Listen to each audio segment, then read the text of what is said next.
Hello friends, आप देख रहे हैं आपका चैनल शेयर बाजार विद आयुष। और दोस्तों बात करेंगे इस वीडियो में सभी आईपीओज, ग्रे मार्केट अपडेट सबके बारे में। शुरुआत दोस्तों करते हैं एथर एनर्जी से, क्योंकि आज से दोस्तों एथर एनर्जी आईपीओ का शुरुआत हो चुका है, ओपनिंग हो चुकी है। दोस्तों ये आईपीओ दोस्तों आज से ओपन हुआ और एक बात ध्यान रखिएगा, 30 अप्रैल तक ये आईपीओ खुला रहेगा। तो आज के बाद 2 दिन और बचे हैं, 29 एंड 30, जब ये आईपीओ में आप चाहे तो पैसा लगा सकते हैं। ₹1 की दोस्तों इस आईपीओ की फेस वैल्यू है, 304 से 321 का प्राइस बैंड है, 46 शेयर का लॉट साइज है। यानी याद रखिएगा एक शेयर में आपको 46 शेयर्स मिलेंगे। 2981 करोड़ का ये आईपीओ है, जिसमें से फ्रेश इशू है 2626 करोड़ का। तो ओएफएस से करीबन 354 करोड़ का। एम्प्लॉयज़ के लिए डिस्काउंट रखा गया है ₹30 पर शेयर का। और दोनों एक्सचेंजेस पे याद रखिएगा ये आपको लिस्ट होता हुआ दिखेगा। देखिए बहुत इंपॉर्टेंट सी बात है कि एथर एनर्जी का आईपीओ ज़रूर आया है, लेकिन कंपनी के साथ कुछ नेगेटिव्स जुड़े हुए हैं। क्या नेगेटिव है? देखिए सबसे बड़ा नेगेटिव ये है कि एक लॉस मेकिंग कंपनी है ये। सबसे बड़ा नेगेटिव दोस्तों यही है कि एक नुकसान वाली कंपनी है। और अगर आप बाजार को देखेंगे हाल फिलहाल में, सबसे पहली बात तो कोई आईपीओ आ नहीं पाया। और जब आईपीओ नहीं आ पाया तो उसके पीछे का रीज़न क्या था? रीज़न यही था दोस्तों कि वैल्यूएशन को लेकर चिंता थी बाजार में। बाजार को लग रहा था कि वैल्यूएशंस जो है कंपनीज की बहुत हाई हो चुकी है, बहुत ज़्यादा डिमांडिंग है, हाई डिमांडिंग है, और इतना कंपनी में दम लगता नहीं है। तो अगर आप देखेंगे वो सब कंपनीज कुछ नहीं कर पाई, ख़राब हो गई। और दूसरी बात, आईपीओज क्यों रुक गए थे? उसके पीछे का रीज़न ये है कि दोस्तों जो वैल्यूएशन है उसको लेकर एक डाउट कह सकते हैं इन्वेस्टर्स के मन में था कि क्या सही वैल्यूएशन पे ये कंपनीज आ रही है। और आई थिंक इसी कारण दोस्तों आईपीओज बंद हो गए। अब सामने एथर एनर्जी का आईपीओ आ रहा है, यहाँ पर लॉस मेकिंग कंपनी है, और स्टिल ऐसा नहीं लगा कि दोस्तों कंपनी ने बहुत ज़्यादा स्पेस छोड़ा फॉर इन्वेस्टर्स। ये अपने आप में एक सबसे बड़ा पॉइंट है। इसीलिए अभी तक देखिए, याद रखिएगा पूरा दिन नहीं हुआ है। हम 5 बजे एक डिटेल वीडियो लेकर आएंगे, फर्स्ट डे सब्सक्रिप्शन पे बात करेंगे बहुत कुछ डिटेल में, तो वो वीडियो देखिएगा ज़रूर। लेकिन अभी तक दोस्तों अगर यहाँ पे नोटिस करेंगे तो क्यूआईबी का पैसा कुछ नहीं आया है। पहला दिन है, कोई बड़ी बात नहीं, क्यूआईबी ना लगाए, दूसरे दिन तक भी नहीं लगाते, आखिरी दिन इंपॉर्टेंट होता है। एचएनआई कैटेगरी अभी तक दोस्तों यहाँ पर भरी है 15% के आसपास, जिसमें बिग एचएनआई ने 18%, तो स्मॉल एचएनआई ने 10%। रिटेल कोटा जो है वो करीबन 57% भर चुका है। अब ये बात ध्यान रखिएगा, रिटेल पोर्शन जो है वो मात्र 10% है। तो रिटेल को दिया ही बहुत कम गया है, राइट। रिटेल को जो ऑफर किया गया है टोटल मिलाकर वो कितना है? वो है दोस्तों 297 करोड़। ये बात ध्यान रखिएगा, 297 करोड़ ही रिटेल को दिया गया है। आईपीओ तो बहुत बड़ा दिखता है, बट रिटेल को सिर्फ इतना ऑफर किया गया है। तो इसलिए दोस्तों 10% रिटेल का जो पोर्शन दिया गया है, टोटल मिलाकर रिटेल अगर 1 गुना आज नहीं लेकिन कल तक भर जाता तो ये बहुत बड़ी बात नहीं होगी। तो अभी तक रिटेल ने कितना पैसा लगाया? 169 करोड़। लेकिन एम्प्लॉय कैटेगरी 1.54 टाइम सब्सक्राइब हो चुकी है, और कुल मिलाकर 15% ये आईपीओ अभी तक सब्सक्राइब होने में कामयाब हुआ है, which is close to 241 crore. तो इंटरेस्टिंग होगा दोस्तों आज के दिन देखना, पहले दिन टोटल कितना सब्सक्रिप्शन निकल कर आता है। ये जैसा मैंने कहा हम 5 बजे बात करेंगे। अभी हम आगे बात करते हैं ग्रे मार्केट को लेकर। लेकिन दोस्तों कुछ और आईपीओ मार्केट में आने वाले हैं, और इसी बीच दोस्तों खबर निकल कर आ चुकी है कौन से आईपीओ की? कैनरा रोबैको के आईपीओ की। जी हाँ, कैनरा रोबैको का आईपीओ जो है वो अब आने वाला है। कंपनी के द्वारा डीआरएसपी फाइल कर दी है, और इस आईपीओ से दोस्तों कैनरा बैंक जो है वो ऑलमोस्ट 500 करोड़ रुपीज़ याद रखिएगा मोबिलाइज करने वाली है।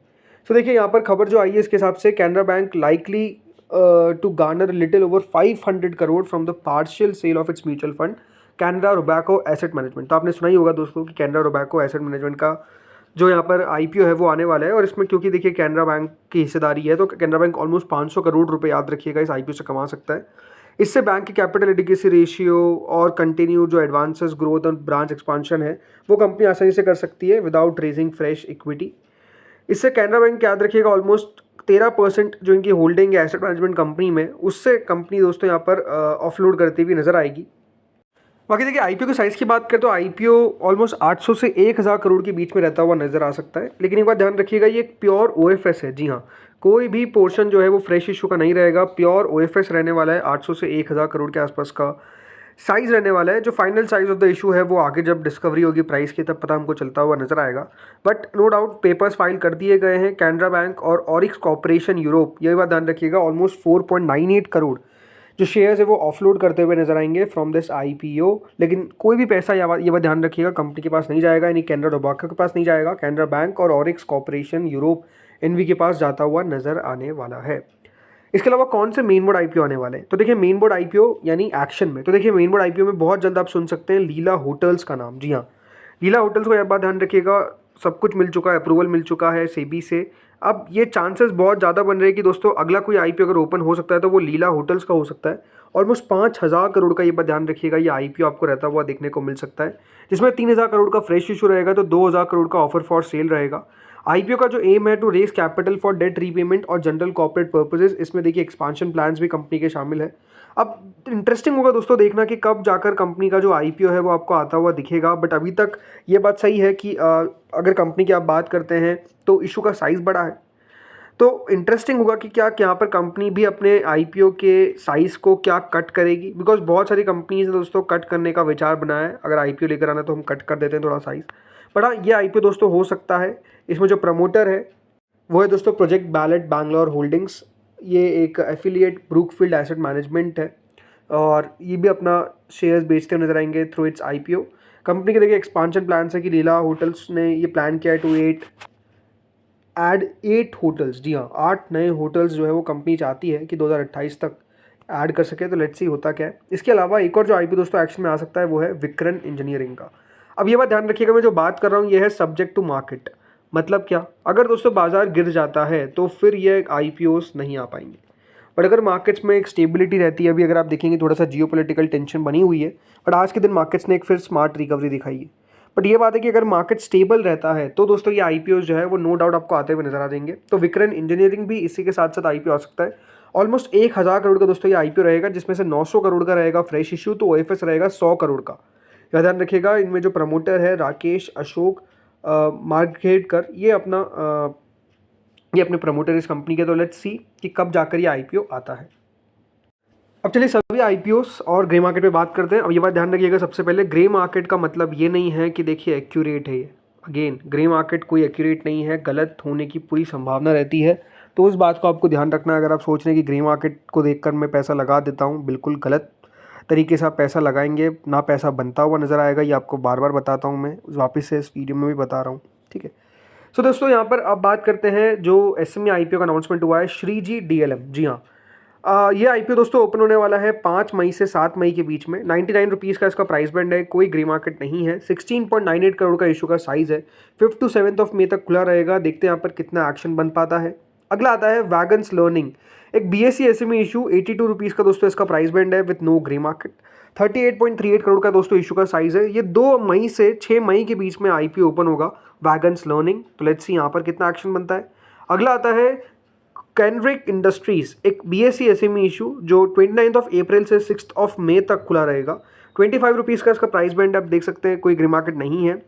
8.75 करोड़ का इशू का साइज़ है, तो देखना होगा कि यहाँ पर कितना पैसा बन पाता है। इसके अलावा अरुणया ऑर्गेनिक्स, एक एनएससी एसएमई इशू। 58 रुपीज़ का इसका प्राइस बैंड है, कोई ग्रे मार्केट नहीं है। 33.99 करोड़ का इशू का साइज़ है। 29 ऑफ अप्रैल से 2 ऑफ मई के बीच में यह आईपीओ भी दोस्तों याद रखिएगा एक्शन में आता हुआ दिखेगा। इसके अलावा अगला आता है आईवीआर सप्लाई चेन सर्विसेज, एक एनएससी एसएमई इशू जो आज से दोस्तों ओपन हो चुका है। 95 रुपीज़ का इसका प्राइस बैंड है, कोई ग्रे मार्केट नहीं है। 27.13 करोड़ का इशू का साइज़ है। 28 यानी आज से दोस्तों ये ओपन हुआ है, लेकिन ओपन कब तक रहेगा? ओपन रहेगा टिल 30 ऑफ अप्रैल तक, यानी ये आईपीओ याद रखिएगा अच्छा समय तक ओपन रहने वाला है। तो देखना दिलचस्प होगा कि कितना दोस्तों यहाँ पर इन्वेस्टर्स पैसा बना पाते हैं। इसके अलावा दोस्तों अगला आईपीओ आता है एथर एनर्जी आईपीओ। ये आईपीओ जैसे आपको बताया आज से ओपन हुआ है। 1 रुपीज़ का इसका ग्रे मार्केट है, विच इज़ ऑलमोस्ट नथिंग। मतलब 1 रुपये, तो क्या ही आप कहेंगे कि ग्रे मार्केट है भी या नहीं। बाकी यहाँ पर भी दोस्तों दिलचस्पी होगा देखना कि पैसा लोग बना पाते हैं कि नहीं बना पाते हैं। इसके अलावा टैंकअप इंजीनियर्स, ये एनएससी एसएमई का दोस्तों जो अलॉटमेंट है वो आज के दिन आने वाला है। ग्रे मार्केट ने बंद होने के बाद अपने आप में देखिए बढ़त दिखाई है, which is a good thing. 10% तक प्रीमियम पहुंच चुका है, बट अगेन लिस्टिंग देखना दिलचस्प होगा। 30 अप्रैल को याद रखिएगा ये लिस्ट होगा। आज के दिन आने वाला है क्या अलॉटमेंट। तो दोस्तों इस वीडियो में इतना ही था। होपफुली वीडियो बढ़िया लगा होगा। अगर आपको अच्छा लगा तो लाइक करिएगा, चैनल से पहली बार जुड़ो सब्सक्राइब करिएगा। Thank you friends for watching this video.